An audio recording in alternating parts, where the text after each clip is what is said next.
What's going on, YouTube family? Back at you guys again with another video. As you guys seen from the title, I'm going to be breaking down, what is Amazon FBA? How does it work? I see all these third-party sellers making money. I know half of the products that sell on Amazon come from third-party sellers. I kind of want to know a little bit more about how this works, right? So if you're already established selling on Amazon, you already know how the whole Amazon game works. This video probably isn't going to be of any benefit to you. This is for complete beginners, someone who's looking to get in the business, maybe someone who just started within the last few weeks, doesn't really know how everything works, what are the different business models, and how FBA works, FBM, just kind of the ins and outs, bare bones of just how the whole Amazon selling system works.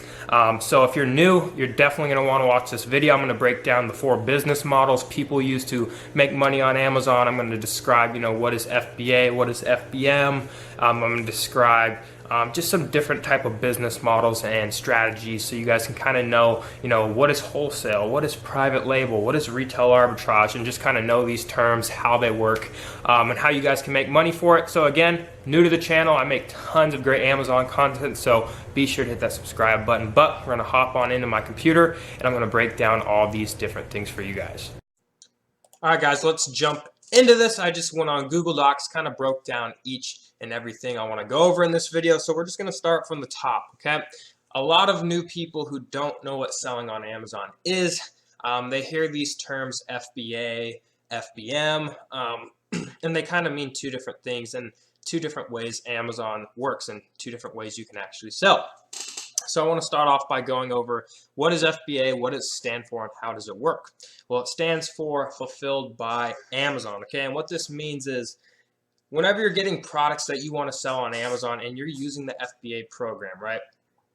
You are shipping those products to an Amazon fulfillment center around the country. They have tons of them. They're mostly in every single state.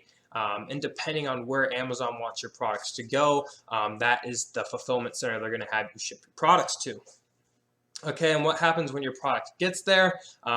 They do whatever they do. I don't know how they do their stuff at the fulfillment centers, but once your product actually sells, they go and they pick your product from wherever it's at in the fulfillment center. They go, they prep it, pack it, and ship it to the customer. And what's awesome about this is you can get a ton of inventory, ship it off all in one shipment, and then bam, that inventory is done. Once it sells, Amazon ships it to the customer, and your work is essentially done for that shipment.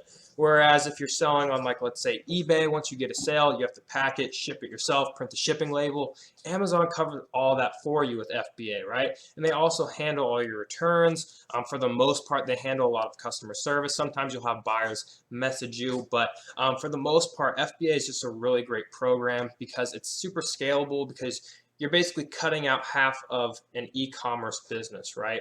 All you have to focus on is sourcing products, optimizing your business. You don't have to focus on, putting systems in place in order to, ship these products individually to the customers. Now, you want to have systems in place to ship these products to Amazon all at once, but it's not like you're going to have a huge warehouse full of inventory.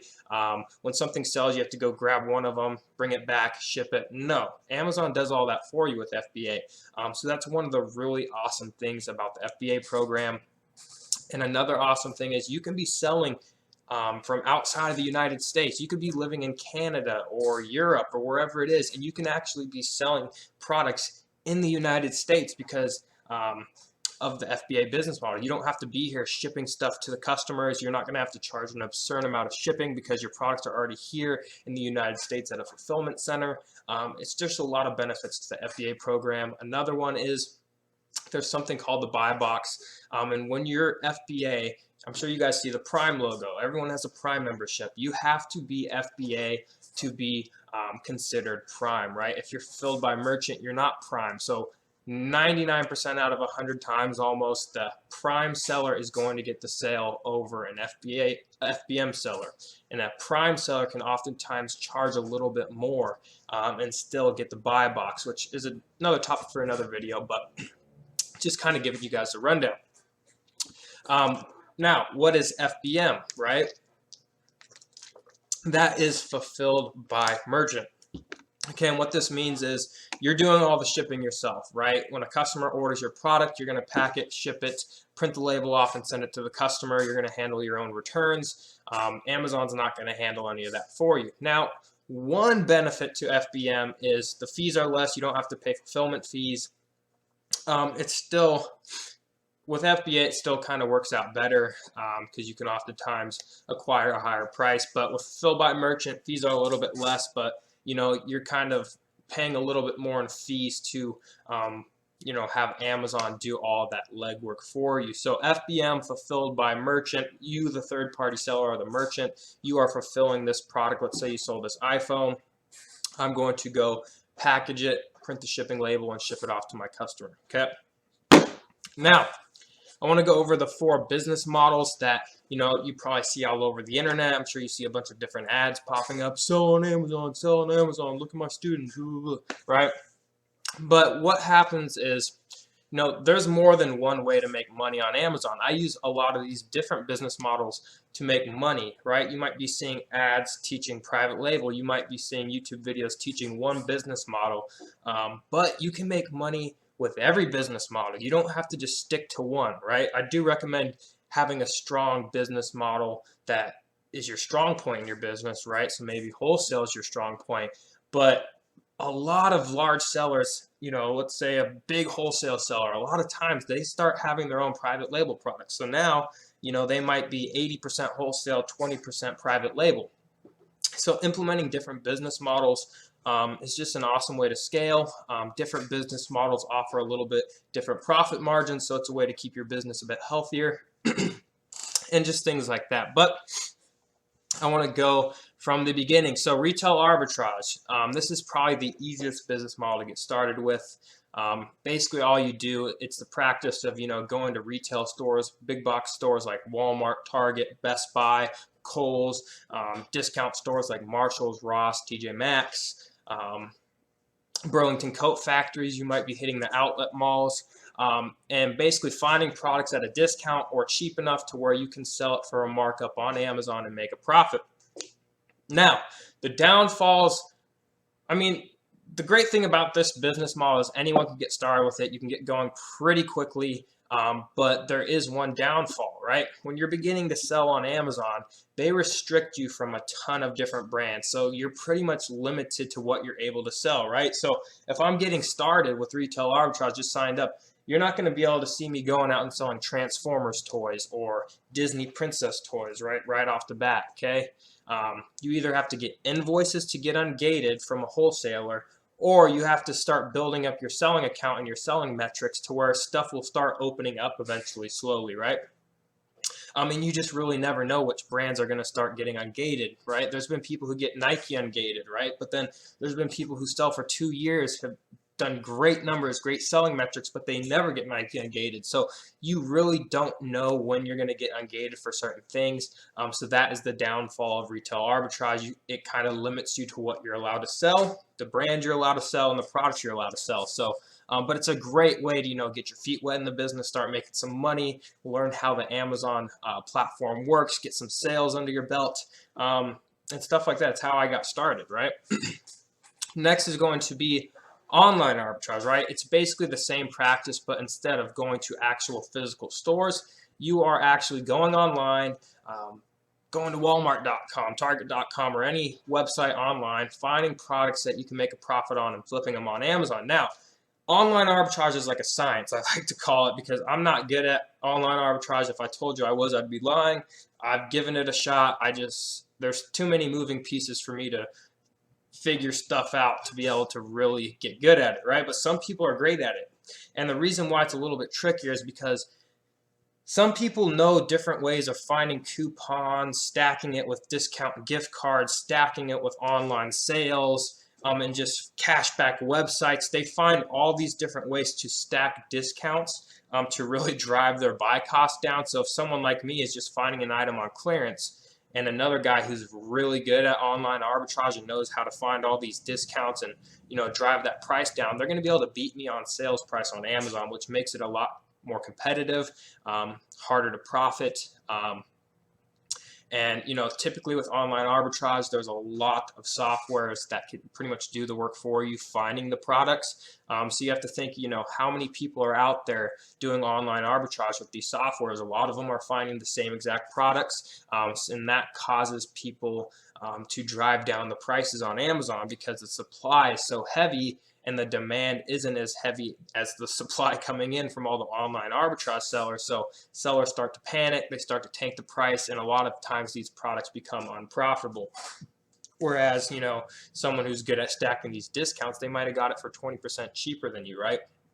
So they're able to, still collect a margin on their product, whereas you're kind of breaking even or losing money. So hopefully that makes sense. But retail arbitrage, online arbitrage are essentially the same business model, except one's online and one's in store.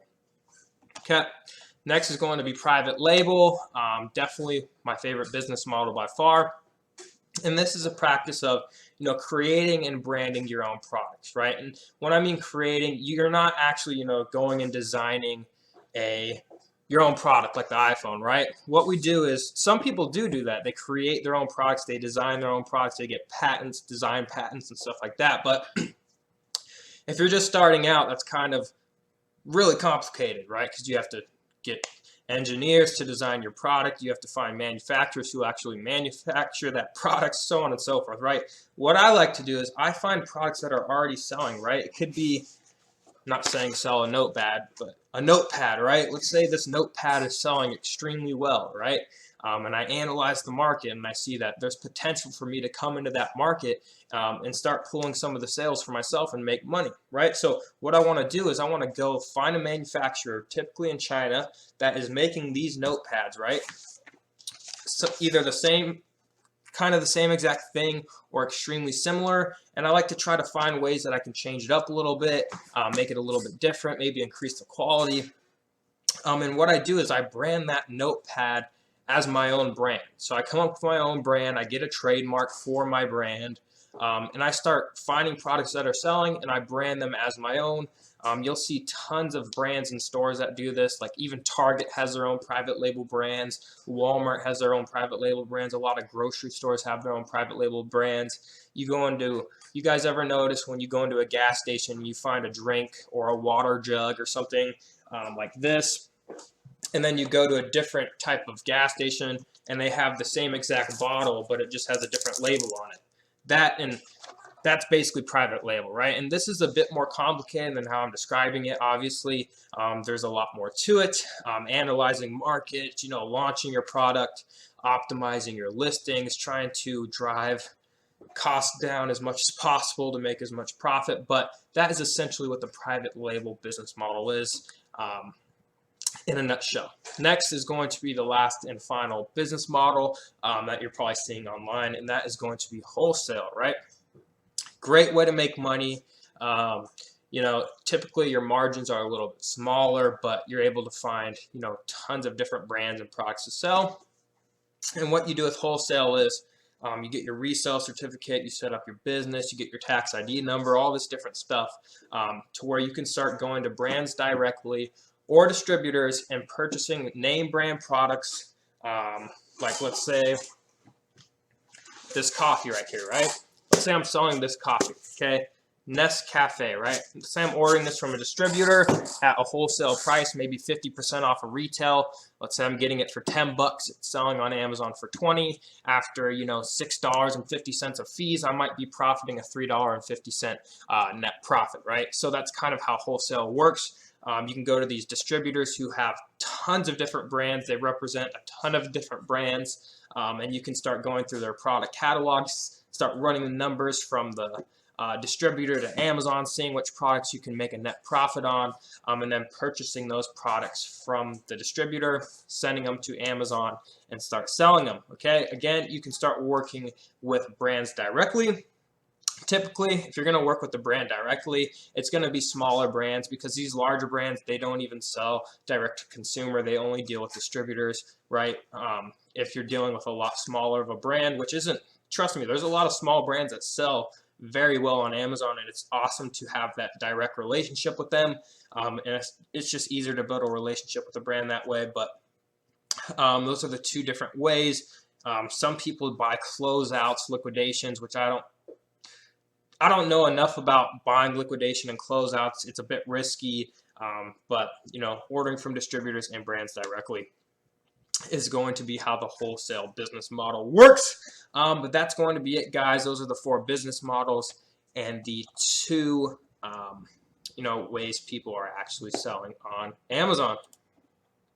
Alright guys, I hope you guys learned a ton in this video. I hope you new beginners, people aspiring to sell on Amazon, become third-party sellers, kind of learned how this business works, the different business models, the different ways you can actually make money, FBA, FBM. I hope you guys really enjoyed learning more about this. If you have any questions, as always, leave them down in the comment section below. Again, also, if you're a beginner and you want to learn from, more experienced sellers, I have a free Facebook group linked in the description.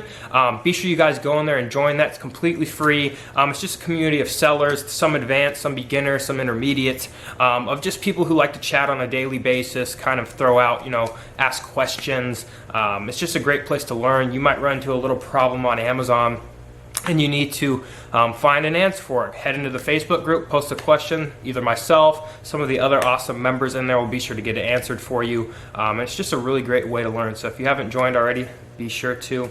As always, like, comment, subscribe. I'll see you guys on the next one.